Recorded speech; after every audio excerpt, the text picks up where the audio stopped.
All right, on this episode of Bouts Talking Bouts, we have a big fight going down February the 19th, UFC Fight Night. It's a featherweight affair with Chas Skelly and Mark Striegl getting out there and testing skills, and happy to be speaking to Mark once again. How's everything going with the training and all that today, man?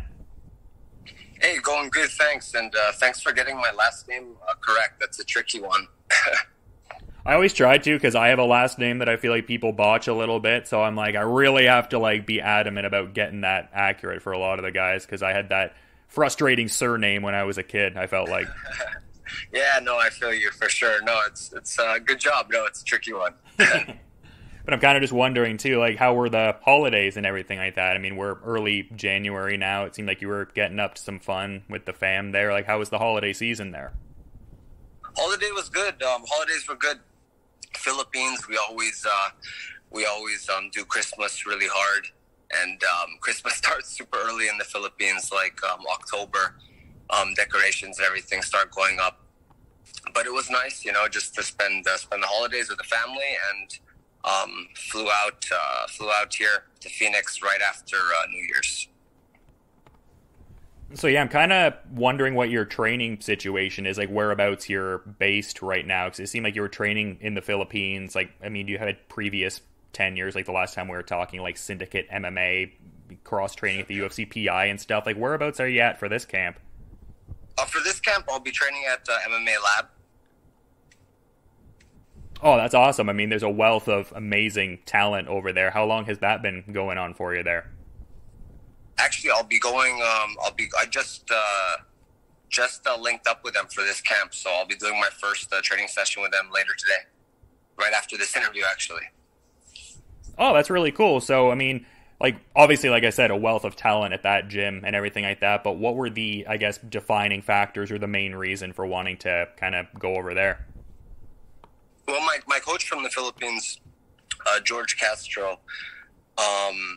He's from Arizona, from Phoenix originally. So when he moved back here during the pandemic, we always talked about me following and doing some camps out here. So it just finally all came together.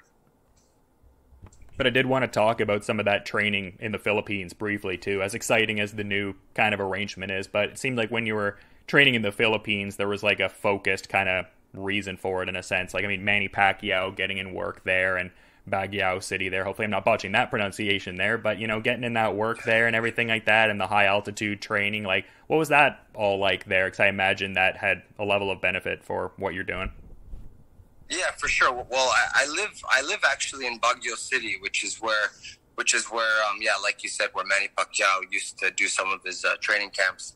And as you mentioned, the elevation in Baguio is quite high. It's, I think, 7,000 or 8,000 feet above sea level. No, at the highest point, yeah, 7,000 or 8,000. But I think around 5,000 or 6,000 normally.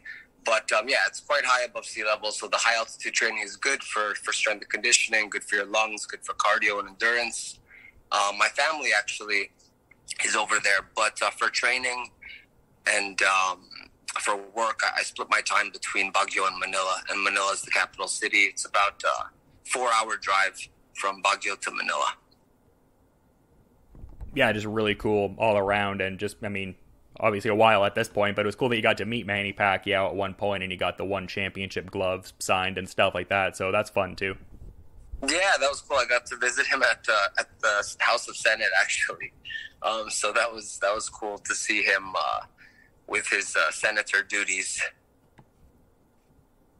Yeah, for sure. A very interesting, multifaceted individual in, quite a number of regards for sure there. But yeah, this fight coming up here, a curious one. You're facing Chas Skelly, and I was seeing on Cage Side Press there, Chas Skelly was announcing it as his, retirement fight there and stuff like that. What are your thoughts on all of that there? Just fighting someone who's a 7-year UFC veteran, getting to, the end of their road, as it were. I imagine there's going to be a sense of him wanting to show out in a big way. Do you think about any of those machinations to it at all, or just focus on, your own considerations more so? Yeah, to be honest, not that much. I just focus on myself and what I have to do to get the W. But yeah, I did hear that this is going to be his last UFC fight, so I'm expecting him to come ready and definitely to try to get the win, because he's going to want to go out on a win, of course. So I got to be ready for the best version. Yeah, and I'm curious because you always seem like a guy that's adding, different nuances to your workouts and stuff like that. Like, I even saw one headline where it was like, Mark Striegl has an insane workout routine. Like, what have you, I guess, added into this camp here? Or is it just like going with the same kind of like functional strength kind of exercises and things of that nature? Yeah, we haven't really, we haven't done anything new or crazy for this camp. Pretty much the same kind of functional training stuff that's worked in the past. Yeah, and on that end of things, like, who would you say has helped refine that, just like some of the strength and conditioning kind of components to your game over the years? Oh, definitely Coach Castro. He's helped take my fitness and strength and conditioning to an all new level. That's for sure. Yeah, and as far as like certain rehabilitation too, because there's been a couple injuries you've had throughout your career. I mean, obviously something that's going to happen in a combative sport like this. Like, what, I guess, recuperative techniques do you have, and like rehabilitation techniques do you include in your preparations? Because I feel like that's a very important part of it too. Yeah, I try to do yoga, and I try to stretch out regularly. I mean, sometimes after hard training, you really have to force yourself to do it because you're so tired from sparring. But if you really want to recover properly and get the most out of your workouts, you really have to spend the time to cool down, stretch after, and sometimes at night. So I do incorporate a lot of stretching and yoga and massages when I can.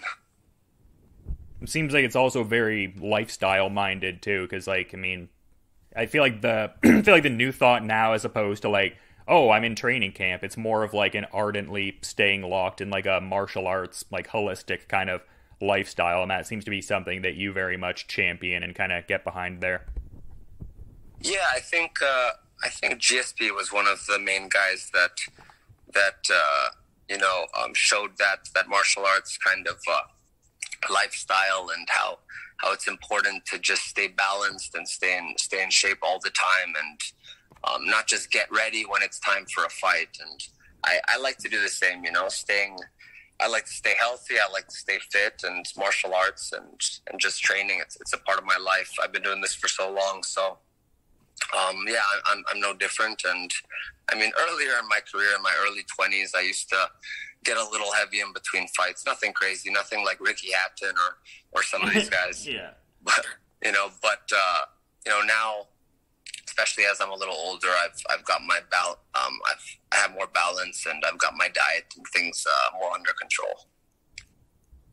And I was kind of curious about this too, because obviously you have a UFC career that you're continuing to build on here, but I've seen a couple headlines, one specifically with Manila Times there, where we're showing that there's a level of focus on wanting a Sambo Gold Medal, like to have an accolade in that sort of space there. And obviously you're well established in that martial art. Is that still something you're focusing on to a fair degree, or has the motivation solely shifted to the UFC kind of stuff more so? No, definitely both. If my schedule with the UFC allows me to, I'd like to compete next in the IMAG Games, which is the Asian Indoor Martial Arts Championships, which is quite a big tournament, a big competition with a ton of martial arts for all of Asia, wrestling, sambo, judo, a ton of different sports. So I'd like to compete in that later this year, if my schedule will allow me to. And I'd like to compete, like to keep representing the Philippines for Sambo.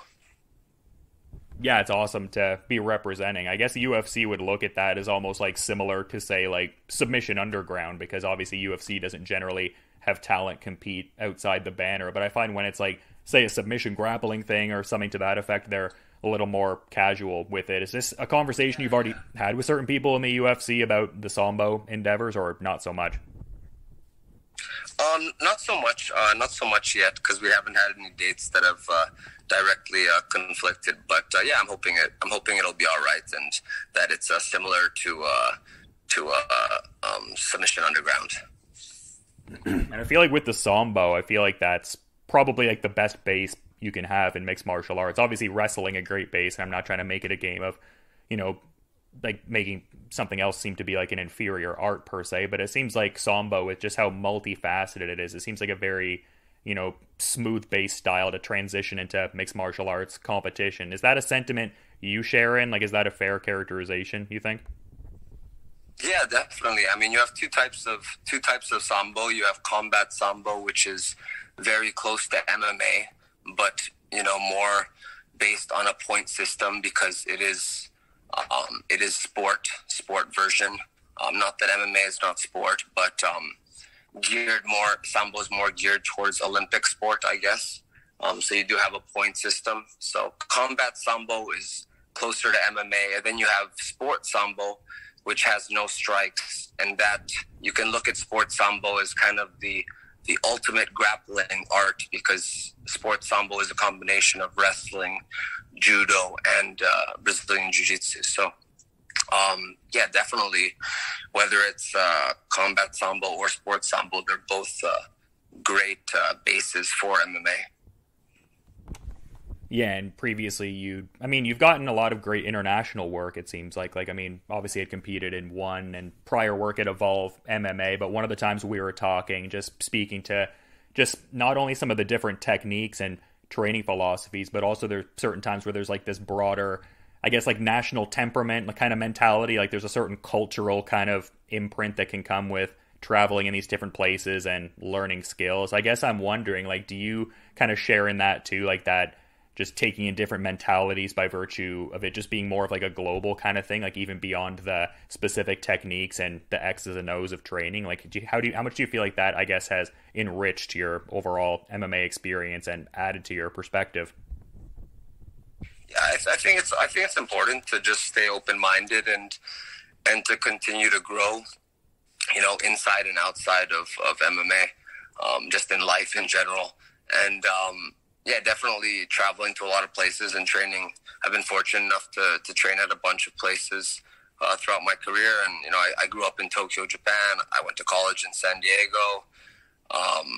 And now I'm based in the Philippines, and I've been able to, you know, do training camps overseas. So it's definitely been, yeah, it's been great to just pick up a little bit here and there and try to put it all together. Yeah, no doubt. And, you know, I have to ask the pressing, hard-hitting questions here, so I thought to pause at this one here. I've noticed the beard has been gone for a little bit, and you've teased a little bit of a beard comeback there. Like, are we going to be seeing a beard on Mark Striegl for this next one in February? Yeah, I don't know. I'm on the fence with the beard. I actually had a photo shoot in the Philippines quite recently, and that was one of the reasons why I had to grow it out, because that was one of the requests from the company I was working with to grow out my beard. And I grew it out just in time because they gave me 3 weeks notice before the shoot, and I just shaved that morning. So 3 weeks, and thankfully it was long enough. But yeah, right after the shoot, I actually shaved, and now it's starting to grow again. Yeah, I don't know. We'll have to see. Maybe I'll just surprise you guys. Yeah, a little something to look forward to on Fight Night there and everything. But you've been really great with your you've been really great with your time, man. And I want to be mindful of the rest of your schedule for sure. So to that point, is there maybe anything you'd like to kind of add as a parting thought as we're wrapping up here? Yeah, thank you. Thank you for everyone for tuning in, and appreciate all the support. And yeah, you can check me out on social media, Mark Mugen, MarkMugen, for more training updates and whatnot. So thanks, guys. Stay safe, everyone. God bless. A great sentiment to end things off on, and going to be a great fight against Chas Skelly at UFC Fight Night on February 19th there. So really appreciate you coming on the show again to reiterate, man, and just best of luck with the remainder of the preparations leading into this one, and have a good rest of your day too. Thanks, bro. Appreciate it, man.